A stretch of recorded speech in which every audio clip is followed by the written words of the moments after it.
కాండం 19 అధ్యాయంలో రాసుంటది. నీవు రా, నేను నీకు ఉపదేశం ఇస్తా, నీవు వెళ్ళి సంఘాన్ని పరిశుద్ధపరచాలి. నేను పరిశుద్ధులు కనుక వాళ్ళు పరిశుద్ధంగా ఉండాలి, సంఘం పరిశుద్ధంగా ఉండాలి కనుక రా, నా సహవాసానికి రా అని దేవుడు పిలిచాడు. దేనికి పిలిచిండు చెప్పండి గట్టిగా, ఇంకొకసారి గట్టిగా చెప్పండి. సహవాసానికి. మొదటి యోహాను రాసిన పత్రిక 1వ అధ్యాయము 1 నుంచి 3 వచనాలు రాసుకోండి. మొదటి యోహాను రాసిన కృష్ణ పెట్టినా రైట్, ఓకే, వెరీ గుడ్. మొదటి యోహాను రాసిన పత్రిక 1వ అధ్యాయము इंद्र చెప్పాలా, पहला यूहन्ना उसका पहला अध्याय पहला वचन से लेकर 3रा वचन तक, और साथों साथ पहला कुरिन्थी और उसका पहला अध्याय 9 वचन. पहला कुरिन्थी మొదటి కొరింథీ మొదటి అధ్యాయము 9వ వచనము. ఆ తర్వాత హెబ్రీలకు రాసిన పత్రిక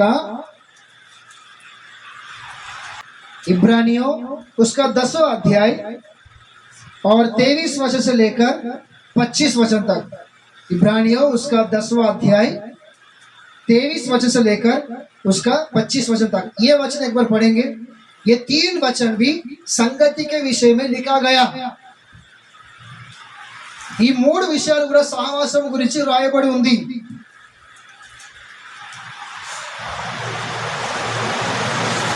वो 3 वचनों में आखिरी वचन को पढ़ेंगे. इब्रानियों जल्दी, जो हम अपने नहीं पास्टर नहीं पढ़ना है. आओ हम अपनी आशा के अंगीकार को दृढ़ता से थामे रहे, क्योंकि जिसने प्रतिज्ञा की है वह सच्चा है और प्रेम और भले कामों में उकसाने के लिए हम एक दूसरे की चिंता किया करें. एक दूसरे की चिंता किया करें और एक दूसरे के भाषा साथ एक दूसरे के साथ इकट्ठा होना. देखो, एक दूसरे के साथ इकट्ठा होना ना छोड़े. మీరు ఇలా కలుసుకోవడము విడిచిపెట్టకూడదు. ఇది ఒకటే చెప్పిండా? ఇంకా చూడు, ఒక మాట మంచిగా రాయబడుతుంది. ఇంకా మీరు ఇలా సావాసము చేయడము విడిచిపెట్టవద్దు, అది ఆర్డర్. అప్పుడు మీ సేవకుడు మీ ఈ ఆన్లైన్ ప్రేయర్ గురించి మాట్లాడినప్పుడు మీ మీ మనసులలో ఏమనుకున్నది మాకు తెలియదు. హృదయాలు ఎరడిగిన దేవుడు ఆయన తెలుసు. కానీ వాస్తవానికి ఆయన ఉన్నది ఉన్నట్టుగా చెప్పాడు. మీ పాస్టర్ రానున్నది విడిచిపెట్టదు. మీరు వచ్చిన వాళ్ళు దగ్గర ఉన్నారు కదా, అది కరెక్టే. దేవుని ఆజ్ఞ ఏమని చెప్తున్నది అంటే, ఇలా ఈ సావాసాన్ని మీరు అస్సలు కూడా విడిచిపెట్టద్దు. అదొక్కటే కాదు, ఇంకొకటి ఏమో చెప్తున్నారు. ఇంకా చూడండి, ఇక్కడనే పడిపోయాను మనుషులు. ఇక అక్కడికి పోతే ఇంకేమైతే వద్దుదాం. जैसे कि कितनों की रीति है, कितनों की रीति है, पर एक दूसरे की समझाते रहे. और जो उस दिन को ఆ దినము సమీపించుచుంటుట మీరు చూచిన కొలది, ఆ దినము సమీపించుచున్నది అని మీరు చూచుట కొలది, వినుట కొలది మరీ ఎక్కువగా అలాగు చేయొచ్చు. ఎలాగు చేయొచ్చు? మరీ ఎక్కువగా మీరు కూడుకొనుచు ప్రేమ చూపుటకును సత్క్రియలు సత్కార్యములు లేదా సత్కార్యములు చేయుటకు ఒకరినొకడు పురికొల్పవలనని ఆలోచించుము. సంఘములో ఉన్న మీరే ఒకరికొకరు బుద్ధి చెప్పుకుంటూ మీరు ఒక సంఘముగా కూడుకోవాలి. అలా సంఘముగా కూడుకోవడం మానద్దు అనే విషయం చెప్పలేదు. ఇంకా దాంతో ఏమంటున్నాడు అంటే, క్రీస్తు రాకడ సమీపించుచున్నది అని మీరు చూచిన కొలది, వినట కొలది మరీ ఎక్కువగా మీరు కూడుకోవాలని చెప్తున్నాడు. మరీ ఎక్కువగా. ఇక దీనికే తట్టుకుంటారు. మరీ ఎక్కువ అంటే ఇంకేమంటారు?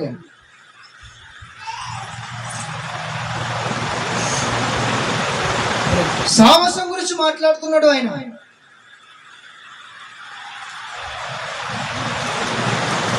యేసు ప్రభుల వారు మనందరికీ మంచి మాదిరి, ముఖ్యమైన మాదిరి, ప్రధాన మాదిరి. ఆయన ఈ లోకానికి వచ్చినప్పుడు రాత్రంతా ప్రార్థించి దినమంతా సువార్తను ప్రకటించినట్టుగా మనందరికి తెలుసు.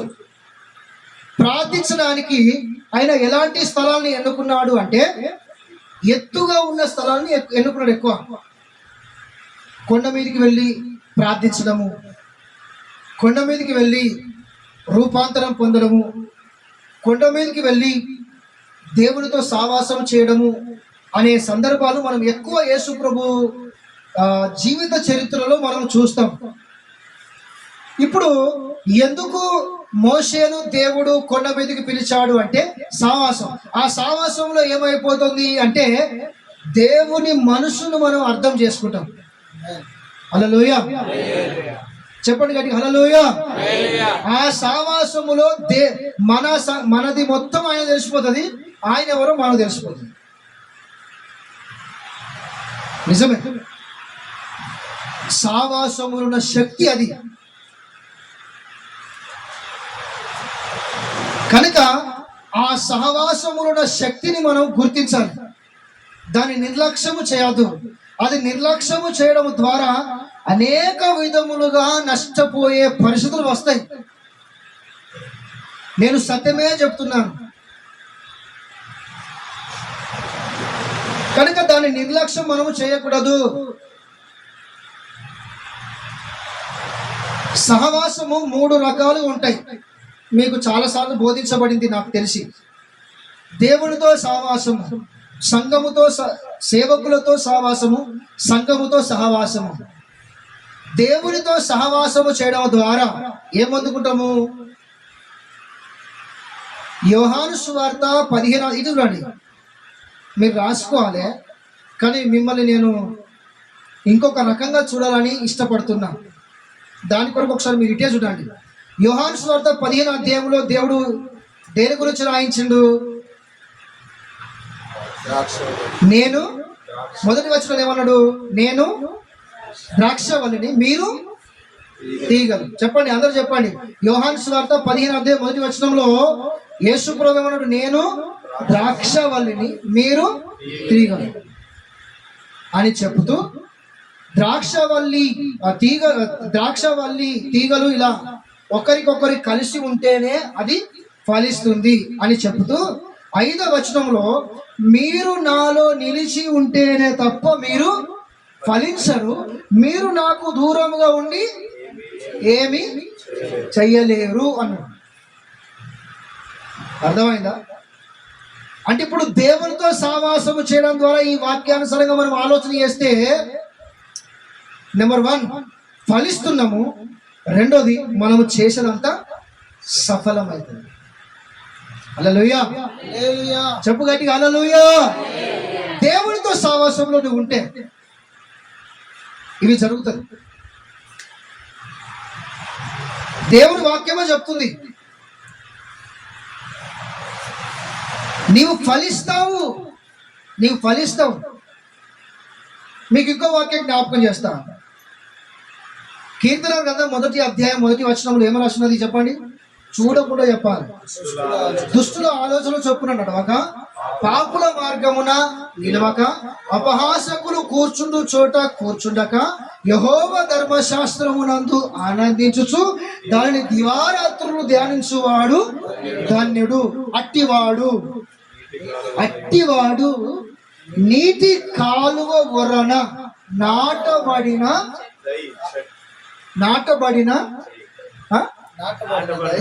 నాటబడినదై ఆకు వాడక, అంటే వెట్ట కలిగినను ఎండ తాకినా కూడా అది ఆకు వాడక తన కాలమందు ఫలమిచ్చు చెట్టు వలె ఉండును.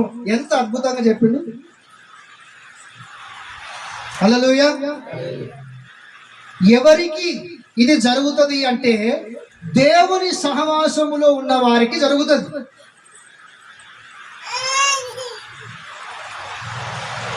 ఓకే, రెండోది సేవకులతోని సహవాసం. ఎవరితోని? పౌలు గారు ఏమన్నారు అంటే, సహోదరులారా వినండి, దుష్ట సాంగత్యము बुरी संगति अच्छी चरित्र को बिगाड़ देती है. చెడ్డ సావాసము మంచి నడవడిని చెడగొడుతుంది అని అన్నాడు. మరి ఏ సావాసము మనిషిని సరి చేస్తుంది అంటే ఒకే ఒక్క సావాసము, సేవకుని సావాసము. నిజమే. స్త్రీలైనా పురుషులైనా సంఘము సేవకునితో అంటుకట్టబడి ఉండాలి. సేవకునితో సావాసము చేయడము ద్వారా బైబిల్లో నీకు వచ్చే ప్రశ్నలకు సమాధానం దొరుకుతుంది. రెండోది, సేవకునితో సావాసము చేయడము ద్వారా नीको जो व्यक्ति प्रभु की सेवक लोगों के साथ संगति में रहता है, जिसके पास बाइबल पढ़ने के द्वारा आने वाले सारे सवाल की जवाब मिलता है, और दूसरा है जिसकी संगति सेवक के साथ रहता है और उनको मार्गदर्शन होता है अपने जीवन के विषय में, भविष्य के विषय में उनको बताया जाता है, नहीं तो उनको मार्गदर्शन होता है, मार्गदर्शन आगे बढ़ने के लिए. क्योंकि कई प्रकार की समस्या ऐसा आता है अपने जीवन को एक स्थान में रोक देता है, रुकाता है. तो जिसका संगति सेवक के साथ रहता है, उस संगति के द्वारा वो रुकता नहीं, वो आगे बढ़ता है. హల్లెలూయా చెప్పండి గట్టి హల్లెలూయా. మూడో విషయం ఏంటిది అంటే నువ్వు ఎండిపోవు అంటే ఐ మీన్స్ నా మాటకు అర్థం ఏంటిది అంటే బూరి సంగతి అచ్చి చరిత్రకు బిగాడ్ దేతా, చెడగొడుతుంది. కానీ మంచి సావాసము, సేవకుని సావాసం నిన్ను ఏం చేస్తుంది అంటే నిన్ను ఆశీర్వాదములో ఆత్మీయ జీవితంలో ముందుకు నడిపిస్తుంది. ఒక వ్యక్తికి ఆత్మీయ జీవితము ఉన్నది అంటే సేవకుని సహవాసము ద్వారానే. నాకైతే ఇది ఒక్కటి తెలుసు, మీకేమని తెలిస్తే ఎప్పుడు నేను రాసుకుంటాను. నిజమే.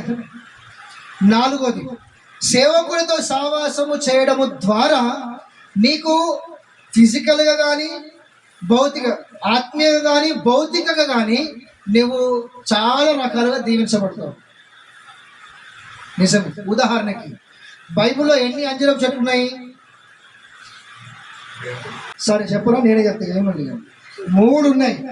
ఒకటి త్రోవ పక్కన ఉన్న అంజరపు చెట్టు, రెండోది दाखलता की बगीचे में रहने वाला अंजीर का पेड़, और तीसरा है अपना दर्शन को बताने वाला अंजीर का पेड़. वो न्यायियों का किताब में दिखाई देता 9 अध्याय में. मत्ती सुसमाचार में जो रास्ते के किनारे में है वो अंजीर के पेड़ है. लूका सुसमाचार में जो दाखलता की बगीचे में है वो अंजीर के पेड़ है. न्यायियों 9 अध्याय में जो अपना दर्शन को बताता है वो तीसरा अंजीर का पेड़ है. वो तीसरा वाला डिलीट करेंगे, अभी उसमें नहीं जाएंगे, सिर्फ 2 ही पकड़ेंगे. लूका जी बताने का जो दो बताया ना, उसके अनुसार हम फॉलो करेंगे. 2 है. एक कहाँ पर है? रास्ते के किनारे में है. दूसरा दाखलता की बगीचे में. दोनों के पास भी फल नहीं है. यीशु मसीह वहां पर भी गया, यहाँ पर भी गया, फल नहीं है.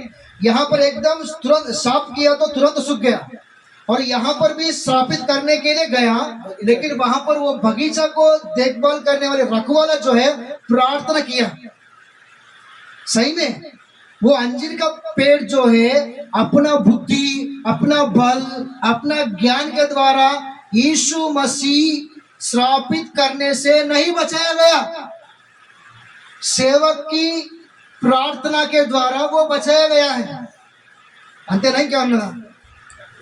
ఆ అంజూరపు చెట్టు దేవుడు శపించే విషయంలో ఎట్లా కాపాడబడింది, ఎట్లా రక్షించబడింది? దాని బుద్ధి జ్ఞానమును బట్టి కాదు, సేవకుని ప్రార్థనను బట్టి జరిగింది అది. కనుక సేవకుని సావాసము నిన్ను రక్షిస్తుంది. హల్లెలూయా, హల్లెలూయా. నిన్ను తిట్టాలే, నిన్ను కొట్టాలే. దేవుడు సేవకులకు ఈ వాక్యం ఎందుకు ఇచ్చిండు అంటే ఖండించండి, బుద్ధి చెప్పండి, సరి చేయండి, ఇంకేమని చెప్తారు మీరు, గద్దించండి అన్నాడు. నిజముగా ప్రేమించే తండ్రి ఏం చేస్తాడు? ముద్దించుకుంటాడా? అది కూడా చేస్తాడు, కానీ ఎక్కువ శాతం ఏం చేస్తాడు? కొడతాడు. నిజమే. ఏ సంఘము అయితే దావీదు చెప్పినట్టు నీతిమంతుడు నన్ను కొట్టుట నాకు తైలాభిషేకం అని ఏ సంఘం అంటదో ఆ సంఘములో అహరోను తల మీద నుండి పోయబడిన పరిమళ తైలము ఆ సంఘములో కనబడుతుంది. ఆమేన్. హల్లెలూయా. నిజమే. లేదు సేవకుడు వాక్యము చెప్తే ఇక మా ఇంకొక అయ్యగారు ఉన్నాడు, ఒక ఇజ్రాయెల్కు రాజాట అహాబు.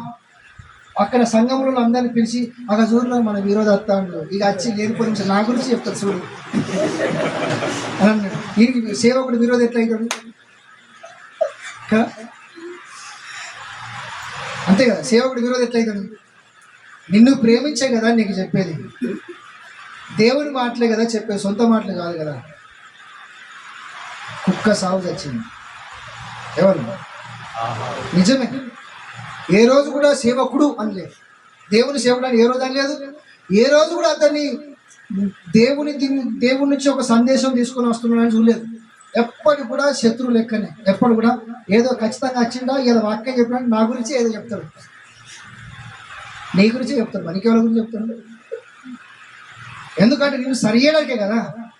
సేవకులకు దేవుడిచ్చిన దర్శనం ఏంటిది అంటే खाना विवाह में रहने वाला 6 मड़कों को साफ करना है.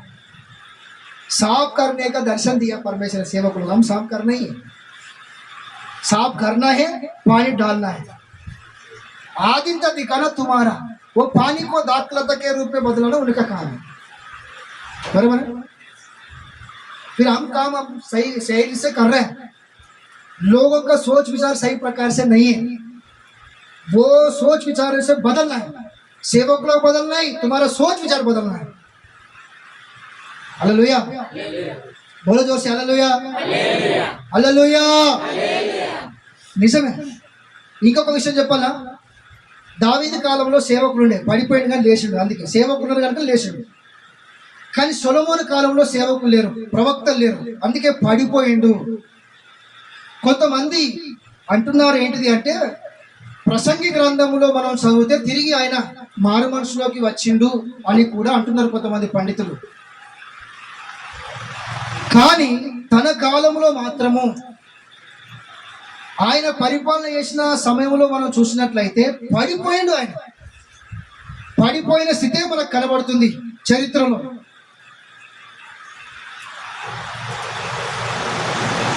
ఎందుకు అంటే సేవకుని సావాసం లేదు.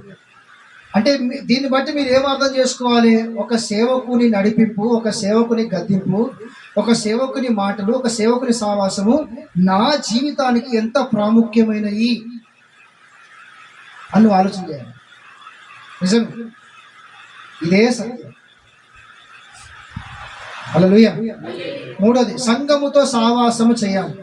సంఘముతో సావాసము చేస్తే పేతురు జైల్లో ఉంటే ఎవరు ప్రార్థన చేసిన? ఊరిలో అందరూ ప్రార్థన చేసిన. ఎవరు చేసిన ప్రార్థన? సంఘం. నువ్వు సంఘములో ఉండాలి, సంఘం బయట ఉండదు. ఇప్పుడు తొగ పక్క ఉన్న అంజరపు చెట్టు శపించబడడానికి కారణం ఏంటిది? సంఘంలో, సంఘం బయట, అందుకే శపించబడింది. రెండోది, సంఘము ఆయన జైల్లో పడితే పేతురు ఆయన కొరకు ఊరు ప్రార్థన చేసిందా, సంఘం ప్రార్థన చేసిందా? సంఘం. మూడోది, రెండు విషయాలు. మూడో విషయం చెప్తున్నా. మొదటి సంఘము పరిశుద్ధాత్మ ద్వారా స్థాపించబడిన మొదటి సంఘము, పేతురు ప్రసంగం ద్వారా స్థాపించబడిన మొదటి సంఘము మనం ఆలోచన చేస్తే అపోస్తల కార్యం 4వ అధ్యాయంలో వాళ్ళ భూములను, వాళ్ళ జాగలు సైతం అమ్మి సంఘములో వారి వారి అక్కర కొలది వాళ్ళు పంచిపెట్టినారు. దాని ద్వారా ఇచ్చిన వాళ్ళు బాగా పేదోళ్ళు అయ్యారు రాసినారు. दूसरों को जिन्होंने सहायता किया है वो गरीब हुआ करके लिख के नहीं है. बाइबल में लिखा गया कलीसिया में कोई भी गरीब नहीं, सभी धनवान. अब गदी संघम, गदी असल कुटुंब, అది దేవుని రాజ్యం. మనం చేస్తామంట చెప్పండి. हम करते क्या वैसा? మన లోపల ఏముంటాయంటే స్వార్థాలు ఉంటాయి. గాలికి సాయం చేస్తే నాకేం లాభం? అది కాదు. సంఘము అంటే కుటుంబము. ఇది సంఘానికి అర్థం కావాలి. సంఘము అంటేనే, చెప్పండి గట్టిగా, నోరున్నాయనే. సంఘం అంటే ఏంటిది? 4 గోడలు, అంతేనా? సంఘం అంటే 4 గోడలా? మరి సంఘం అంటే ఏంటిది? గట్టిగా చెప్పండి. బైబుల్ చెప్పుతున్నది క్రీస్తు శరీరం, బైబుల్ చెప్తున్నది దేవుని రాజ్యం, బైబుల్ చెప్తున్నది కుటుంబం, ఒక్క కుటుంబం, ఒక్కటే సంఘం, ఒక్కటే కుటుంబం. దేవుని రాజ్యం ఒక్కటే, దేవుని భార్య కూడా ఇద్దరా? ఒక్కరు. రైట్. హల్లెలూయా చెప్పండి గట్టి. హల్లెలూయా. సహవాసం, సంఘ సహవాసంలో ఇవి ఉంటాయి. ఒక మాట చెప్పాలంటే అనుభవాలు పొందుకుంటాం అనేది సాధారణ విషయం, కానీ సంఘ సహవాసంలో ఉంటే ఇది నిజంగా సంఘము, మేము క్రీస్తు శరీరము, నిజంగా సంఘము, మేము ఒక కుటుంబము, నిజంగా మేము సంఘముగా దేవుని రాజ్యము అని మీరు ఎన్నడూ అర్థం చేసుకుంటారో ఈ 4 కార్యాలు మీ సంఘంలో కనబడతాయి. ఎన్నడూ దాకైతే మీకు అర్థం కాదో మీరు ఎట్లా ఉన్నారో గట్టినే ఉంటారు. నిజం, ఇదే సత్యం. మళ్ళీ వస్తున్నా కూడా మీకు ఎందుకు దేవుడు మోషేను కొండ మీదకి పిలిచిండు చెప్పండి. చెప్పండి గట్టిగా. మొదటిగా ధర్మశాస్త్రం అంటే సంఘానికి ఏముండాలి? వాక్యం అని పునాది. రెండోది ఎందుకు పిలిచిండు మోషేను దేవుడు కొండ మీదకి? సహవాసం. సహవాసము. సహవాసం ఎన్ని సహవాసాలు ఉన్నాయి? 3. ఒకటి దేవునితో, రెండోది సేవకులతో, మూడోది అందరూ మాట్లాడండి. మొదటిది, రెండోది, మూడోది దేవునికి స్తోత్రం. మూడో విషయం, దేవుడు ఎందుకు కొండ మీదకి పిలిచిండు మోషే? ఎందుకు పిలిచిండు కొండ మీదకి మోషేను? నిర్గమకాండం 19 అధ్యాయం మొదలుకొని నిర్గమకాండం 34 అధ్యాయం వరకు కొండ మీద ప్రసంగమే. కొండ మీద మోసే, చెట్టు మీద జక్కయ్య, మందిరంలో మనం. మీరు అక్కడ, నేను ఇక్కడ.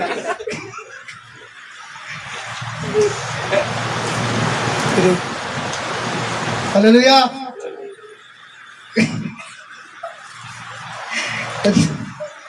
ఎందుకు పిలిచిండు? नंबर तीसरी बात, क्यों बुलाया परमेश्वर बोलने से? పరమేశ్వర్ अपना దేవుని అభిషేకమును అనుభవించడానికి. రాసుకోండి. మూడవ విషయం, దేవుని అభిషేకమును అనుభవించడానికి. ఇది మూడో సత్యం. परमेश्वर ने मूसा को सीनाई पहाड़ पर क्यों बुलाया बोलने से सबसे पहला है कि व्यवस्था को देने के लिए, अर्थात कलीसिया को, इजराइल की मंडली को वचन के द्वारा एक नींव डालने के लिए। दूसरा है संगति के लिए। उसमें 3 बातें बताया, परमेश्वर के साथ संगति, सेवक लोगों के संगति और कलीसिया के साथ संगति। और परमेश्वर ने मूसा को सीनाई पहाड़ पर क्यों बुलाया बोलने से, अभी तीसरी पॉइंट क्या है बोलने से, परमेश्वर की अभिषेक को अनुभव करने के लिए, अनुभव करने के लिए। ఎందుకు? ఏంటి చూడండి, మోషే కొండ మీదకి వెళ్ళి కొండ మీద నుంచి దిగిరాంగా కొండ మధ్యలో సిప్పోరా ఉన్నది, యెహోషువ ఉన్నాడు. తెలుసా మీకు? తెలుసా? కొండ మధ్యలో ఎవరున్నారు? సిప్పోరా ఎవరు? మా బంధువురాలు. సిప్పోరా ఎవరు? గట్టిగా చెప్పండి. సిప్పోరా ఎవరు? మోషే భార్య. ఇంకా और कुछ? शादी के पहले कौन है वो? शादी के बाद मूसा की पत्नी, लेकिन शादी के पहले किसका बेटी है? शादी के पहले इत्रो, और उसका दूसरा भी नाम है। असलियत में इत्रो उनका नाम नहीं है, उनको दिया गया हुआ एक बिरुद। बाद में उनका स्वभाव को लेकर उनको दिया गया हुआ एक शब्द, उनका स्वभाव लेकर, उनका काम को लेकर दिया गया हुआ है वो इत्रो। असलियत में उनका नाम क्या है? रगुएल। वो कौन है? मिद्यान देश की याजक, बराबर है। और वो किसका संतान है? మా తాతల సంతానం. చెప్పండి, ఎవరి సంతానము ఆయన? ఎవరి సంతానము? उत्पत्ति उसका 25 अध्याय पहला वचन से तीसरा वचन तक पढ़ने से अब्राहम का पत्नी कौन है? सारा। वो मरने के बाद दूसरी शादी किया है। अजीरा उनकी अकेली पत्नी नहीं है, लेकिन दूसरा पत्नी का नाम क्या है? केतुरा।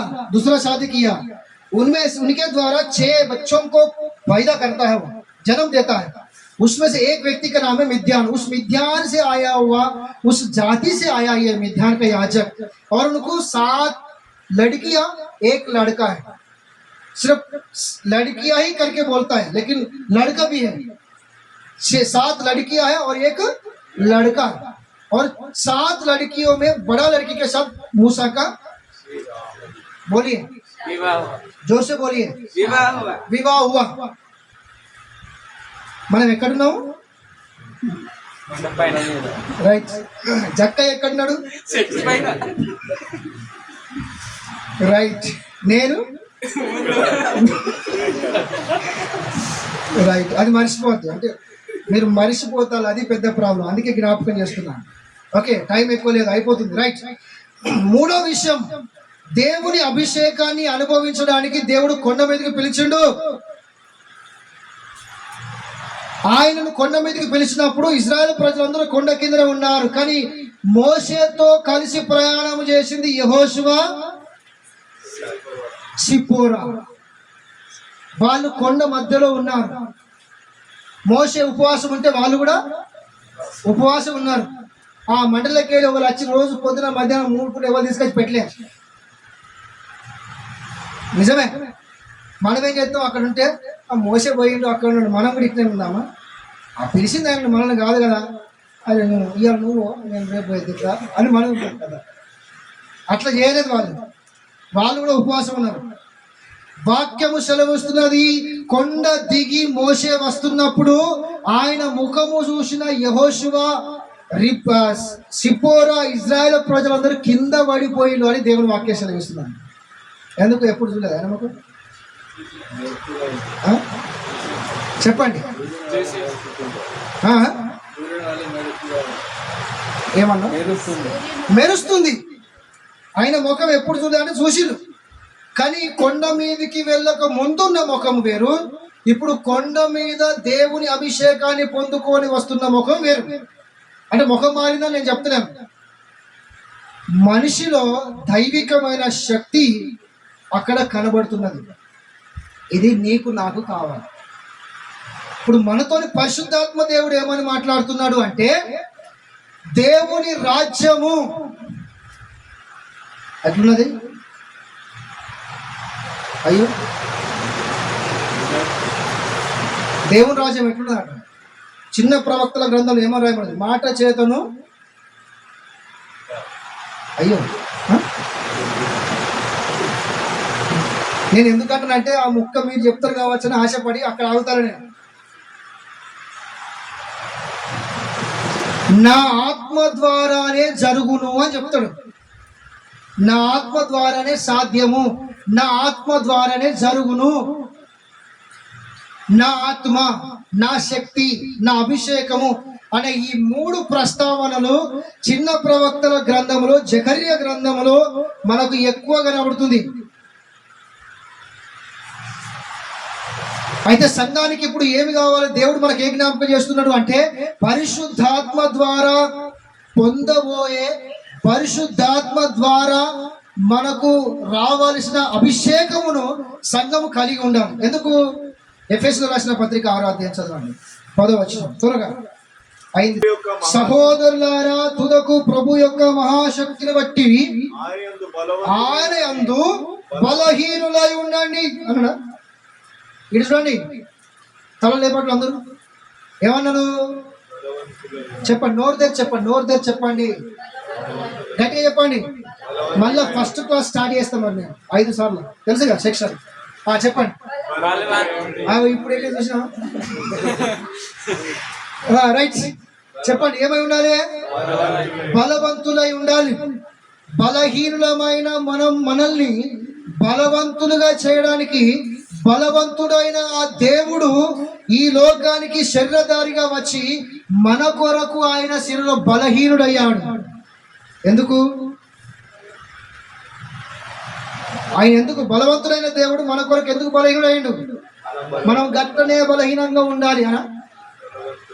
చెప్పండి. బలవంతుడు అంటే సంవత్సరం లెక్కన బాడీ మంచిగా, మరి బలవంతులు అంటే ఎట్లా? మరి అక్కడ ఏం రాసిన అక్కడ? తుదకు సహోదరులారా, ప్రభు యొక్క మహాశక్తిని బట్టి, చూడు, ప్రభు యొక్క మహాశక్తిని బట్టి ఆయన యందు బలవంతులై ఉండి, ప్రభు యొక్క శక్తిని బట్టి చూడండి, దేవుని శక్తి మనకు కావాలి. దుసరంకు బోలో పరమేశ్వర్ का सामर्थ्य हमको चाहिए. बोलो, ఏదో చేయాలి. ఏం చెప్తారు? పాటలు పాడతలేము, ఇదన్నా చేద్దాం. చెప్పు, పక్కన చెప్పు, మళ్ళా చెప్పు. రైట్. ఇక తలకాయ పెట్టండి. దేవుని శక్తి కావాలి సంఘానికి. నిజమే, దేవుని శక్తి కావాలి. యేసు ప్రభు రేపు వచ్చినప్పుడు ఆయన ఎదుట నిలబడడానికి దేవుని శక్తి కావాలి. దేవుని శక్తి ఎందుకు కావాలి మనకు అంటే, ఈ లోకములో నీవు ఉన్నప్పుడు నీకు శ్రమలు వస్తాయి, ఖచ్చితంగా వస్తాయి. రావు అన్నది అబద్ధం, వస్తాయి అన్నది సత్యం. ఆ శ్రమలను నువ్వు సహించి నీ విశ్వాసాన్ని నువ్వు కాపాడుకోవాలంటే నీ శక్తి నీకు సరిపోదు, దేవుని శక్తి నీకు కావాలి. ఇదే సత్యం. హల్లెలూయా. అర్థమైందా?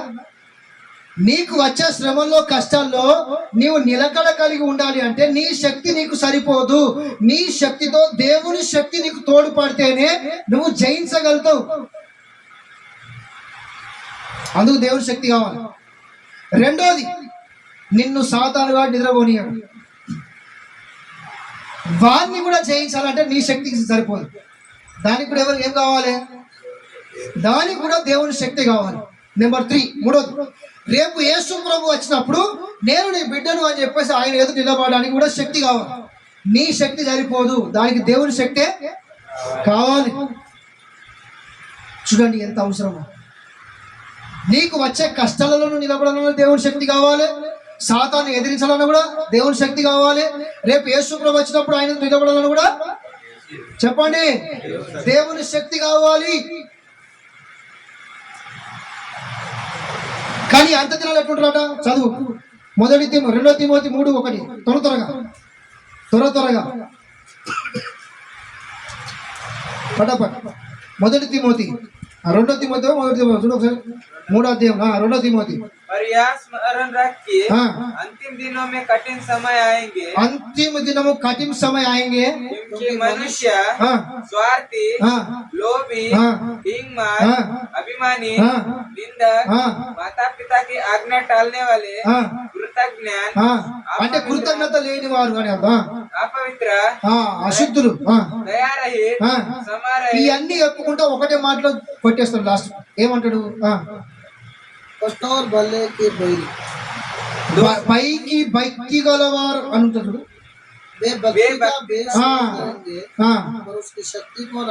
అయిపోయింది మొత్తం పోయింది సంఘంలో. గది సంగతి. పైకి భక్తి గలవారం అని చెప్పుకుంటారు, కానీ శక్తి లేకుండా ఉంటారు. వాళ్ళు శ్రమలు వస్తే పడిపోతారు. వాళ్ళు సాతాను శోధిస్తే దేవుణ్ణి నిందించే అవకాశాలు కూడా వస్తాయి. వాళ్ళు గెలవలేకపోతారు. రేపు యేసు ప్రభు వచ్చినప్పుడు ఆయన ఎదురు నిలబడలేరు. ఈ 3 కార్యాల్లో నువ్వు గెలవాలి అంటే దైవికమైన శక్తి నీకు కావాలి. అది ఎవరి ద్వారా దొరుకుతుంది, ఎక్కడ దొరుకుతుంది అంటే దేవుని సన్నిధిలో, దేవుని వాక్యము ద్వారా, పరిశుద్ధాత్మ ద్వారానే నీకు దొరుకుతుంది. ఆమేన్. హల్లెలూయా. అపోస్తలుల కార్యం 1వ అధ్యాయం 8వ వచనం ప్రకారం పరిశుద్ధాత్మ నీ మీదికి వచ్చినప్పుడు నీవు చెప్పు, ఏం రాసింది అక్కడ? శక్తిని పొందుతావు. 1 కొరింథీ రాసిన పత్రిక 1వ అధ్యాయం 18, 19, 20 వచనం ప్రకారము సువార్త ద్వారా నీవు శక్తి పొందుకుంటావు. పరిశుద్ధాత్మ ద్వారా నీవు శక్తి పొందుకుంటావు. 3వది, యేసు ప్రభు ఆయన దేవుని సావాసంలో ఉన్నప్పుడు రూపాంతరం ఆయన చెందినట్టుగా చూస్తున్నాం. దైవికమైన శక్తి ఆయన పొందుకున్నాడు. ఎందుకంటే సంపూర్ణమైన మానవునిగా ఆయన ఉన్నాడు, శరీరమును దాల్చుకొని ఉన్నాడు కనుక ఆయనకు పరిశుద్ధాత్మ సహాయం అవసరం వచ్చింది. ఆయనకు ఉపవాసం ఉన్నప్పుడు దేవదూతల సహకారం కూడా అవసరం వచ్చింది. దైవికమైన శక్తి ఆయనకు కూడా అవసరం వచ్చింది కొన్ని సందర్భాలలో. కనుక నీకు నాకు ఎంత అవసరమో ఆలోచన చేయాలి. ఇక గట్లే ఉంటావా, ఈ 3 విషయాలు మనసులో పెట్టుకో. మనకు కావాలి, అందుకొరకే దేవుడు కొండ మీద పిలిచాడు. ఇది ఎన్నో విషయము? 3వ విషయం. 4వ విషయం ఏంటిది అంటే, కొండ మీదకి దేవుడు మోషేను ఎందుకు పిలిచిండు అంటే పరీక్షించడానికి. ఎవరిని చెప్పండి, ఎవరిని పరీక్షిస్తాడు? ప్రజలను పరీక్షించడానికి దేవుడు పిలిచిండు. పరీక్షలో నెగ్గిలా ఓడిపోయారు సార్లు, ఓడిపోయింది. మరి నువ్వు, దేవుడు నిన్ను పరీక్షిస్తాడు. దేవుడు అబ్రహామును పరీక్షించిండు. మొదటిగా ఆదామును పరీక్షించిండు, ఏమైండు? ఓడిపోయాడు. రెండోది అబ్రహామును పరీక్షించిండు, ఏమైండు? గెలిచిండు. ఏమైండు? గెలిచిండు. మూడోది ఏలియాను కూడా పరీక్షించిండు, ఏమైండు? గెలిచిండు. దేవుడు చాలా మందిని పరీక్షించిండు. అందులో ఆ పరీక్షలో కొంతమంది ఫెయిల్ అయిండు, కొంతమంది పాస్ అయిండు. మరి పరీక్షించడం తప్ప మంచిదా? చెప్పండి, ఎందుకు మంచిది? మీరు వింటున్నారా, వింటలేరా? నేర్చుకుంటున్నారా, నేర్చుకుంటలేరా? ఎంతవరకు నేర్చుకున్నారు, ఎంతవరకు నేర్చుకోలేదు అనే విషయాన్ని తెలుసుకోవడానికి ఖచ్చితంగా పరీక్షించాలి. రెండోది, నిన్ను ఒక స్టాండర్డ్ లోనికి తీసుకొని రావడానికి, ఒక స్థిరత్వంలోనికి తీసుకొని రావడానికి పరీక్షించాలి. మూడోది, దేవుని మనసులో ఏమున్నది అంటే నా పిల్లలు ఓడిపోతారు, నా పిల్లలు ఓడిపోవాలి అన్నది దేవుని మనసులో ఎప్పుడు ఉన్నది? అసలే ఉన్నది. నా పిల్లలు జయించే వాళ్ళు జయిస్తారు అనేదే ఉంటది. అందుకే పరీక్షిస్తాడు. అలాంటి తండ్రి సంఘము నిమిత్తము తన పిల్లల నిమిత్తం అలాంటి నమ్మకత్వం కలిగి ఉంటాడు. దాంట్లో కొంతమంది ఫెయిల్ అయిండు, కొంతమంది పాస్ అయిండు. ప్రకటన గ్రంథంలో 7 సార్లు జయించువానికి, జయించువానికి, జయించువానికి, జయించువానికి, జయించువానికే నేను పరలోకములో ప్రవేశించడానికి అధికారం ఇస్తా అని మాట్లాడతాడు. ఓడిపోతానా, జయిస్తానా? చెప్పండి, ఓడిపోతానా, జయిస్తానా? జయిస్తే. ఎందుకు? ఆయన జయించుడు. ఆయన ఓడిపోయినాడు కాదు, ఆయన జయించుడు. పాపాన్ని జయించుడు, సాతాన్ని జయించుడు, లోకాన్ని జయించుడు, శరీరాన్ని జయించుడు, మరణాన్ని కూడా జయించుడు. ఆయన జయశాలి, జయించిన దేవుడు ఆయన. కనుక ఆయన పిల్లమైన మనం కూడా జయించాలి అన్నది ఆయన ఉద్దేశం. అందుకే ఆయన పరీక్షిస్తాడు. పరీక్షించడానికే పిలిచిండు, కానీ వాళ్ళు ఆ పరీక్షలో ఫెయిల్ అయిపోయింది. అల్లు ఎప్పుడు గట్టిగా రైట్, ఇంకొకసారి ఎప్పుడు గట్టిగా రైట్. 4వ విషయం ఏం చెప్తున్నా అంటే, పరీక్షించడానికి పిలిచిండు కానీ వాళ్ళు ఫెయిల్ అయిండు. పరిశుద్ధాత్మ దేవుడు ఏమని మాట్లాడుతున్నాడు అంటే, దేవుడు నిన్ను నన్ను పరీక్షిస్తాడు. అందులో నువ్వు ఫెయిల్ కావాలి, పాస్ కావాలి. జయించిన వానికే జీవ కిరీటం, జయించిన వానికే పరలోక రాజ్యములో ప్రవేశం. నువ్వు జయించాలి. ఇది దేవుడు మనతో మాట్లాడుతున్నాడు.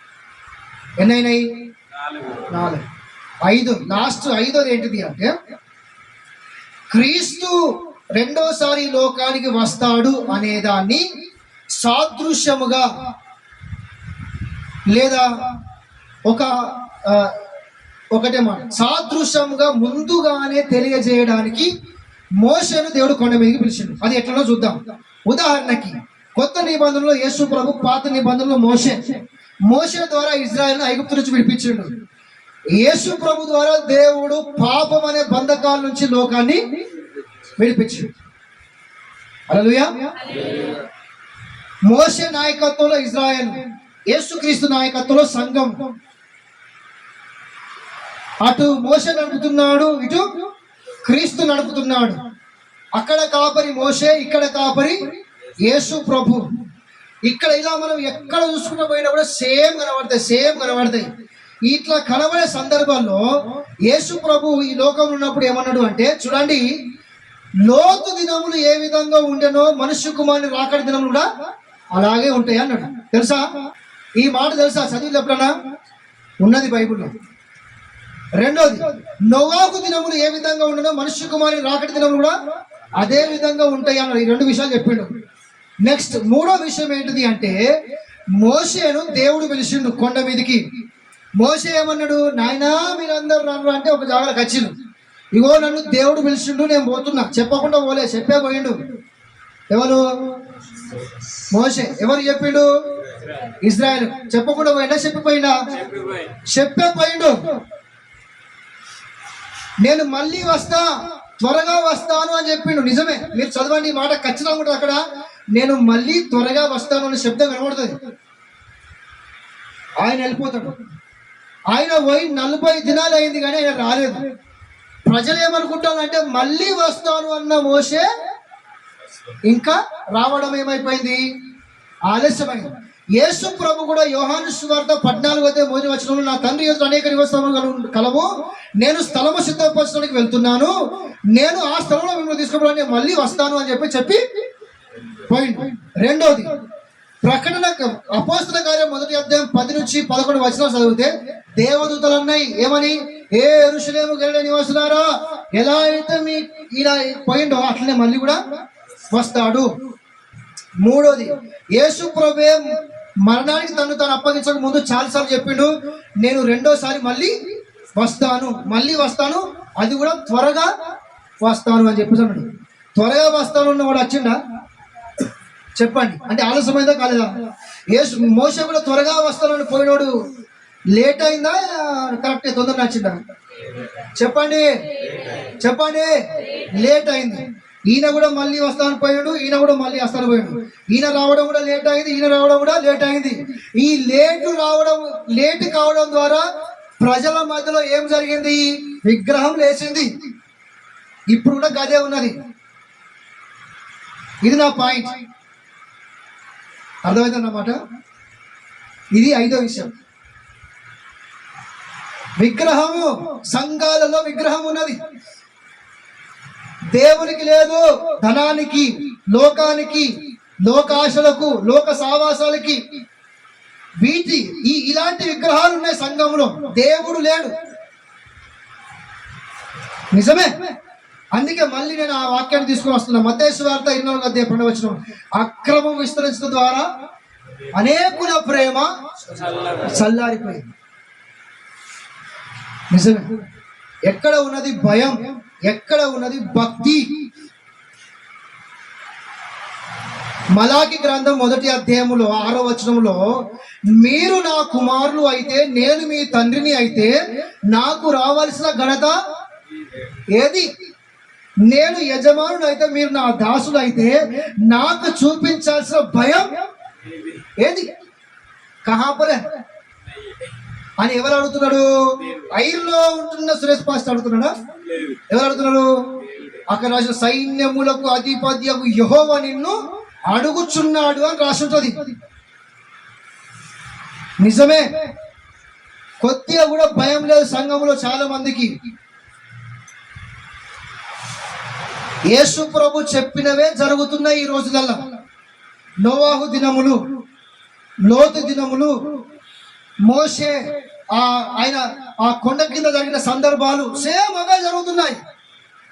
దీని అర్థము మీరు అందరూ అట్లా అయిపోతారు, అట్లా కావాలి అన్నది దేవుని ఉద్దేశం కాదు. ఆయన చెప్పడానికి అర్థం అది కాదు. అలాంటి పరిస్థితులు అవుతాయి, అలాంటి పరిస్థితులు వస్తాయి, మనుషులు కూడా అట్లా మారిపోతారు. మీరు జాగ్రత్త కలిగి ఉండాలని దేవుడు చెప్పిండు. మీరు అలా ఉండకూడదు అని దేవుడు చెప్పిండు. నిజమే. నా ప్రియుడు, మన ప్రియుడు యేసు ప్రభు మొదటిగా ఈ లోకానికి వచ్చి మన అందరి పాపాల కొరకు ఆయన రక్తమంతా ధారపోసి, స్వరక్తమంతా కార్చి, శిలువలో మరణించి సమాధి చేయబడి లేఖనము నెరవేర్చబడి నిమిత్తము 3వ దినమున ఆయన తిరిగి లేచాడు. 40 దినాలు తను తాను ప్రత్యక్షపరచుకొని ఒలీవల కొండ మీద నుంచి పరలోకన ఆరోహణమై రెండోసారి లోకానికి రానై ఉన్నాడు, వస్తున్నాడు, త్వరగా వస్తాడు. కానీ నువ్వు ఎక్కడ ఉన్నావు అన్న సంగతి ప్రాముఖ్యమైనది. కొండ మీదకి మోషేను దేవుడు పిలిచిండు. ఎందుకు అంటే సంఘానికి వాక్యం అనే పునాది కావాలి. రెండోది, కొండ మీదకి మోషేను దేవుడు పిలిచాడు. ఎందుకు అంటే సంఘానికి సహవాసము కావాలి. మూడోది, కొండ మీదకి మోషేను దేవుడు కొండ మీదకి మోషేను పిలిచిండు. ఎందుకు పిలిచిండు అంటే ఏంటిది?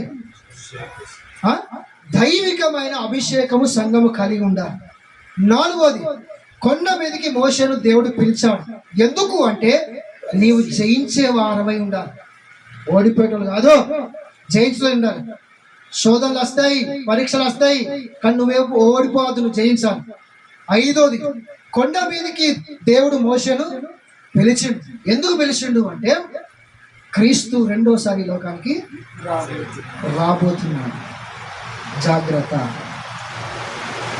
ఆయన వచ్చినప్పుడు నిన్ను చూస్తాడు. ఆయన వచ్చినప్పుడు నీవు ఆయన ఎదుట బలా నమ్మకమైన దాసుడా అన్న విధముగా నువ్వు నేను మనందరం ఉన్నాం. ఆయన వచ్చినప్పుడు మనలో విశ్వాసాలు చూడాలి. ఆయన వచ్చినప్పుడు మనలో ఫలాలు చూడాలి. ఆయన వచ్చి మనలో చూసినప్పుడు మనలో మానవత్వం ఉండాలి. ఆయన వచ్చినప్పుడు మనలో క్రీస్తు మాదిరి ఉండాలి. ఇవన్నీ మనలో ఉండాలి. అప్పుడు నువ్వు ధన్యుడవు. నీ పేరు జీవగ్రంథంలో ఉంటుంది. నేను దేవదూతల పరలోకానికి నీకు ఆహ్వానం పలుకుతాయి. దేవుడు నన్ను ఈ సంఘాన్ని అందరినీ దీవించునుగాక. ఈ పరిచర్యను దేవుడు దీవించునుగాక. ఆమేన్. ధన్యవాదాలు.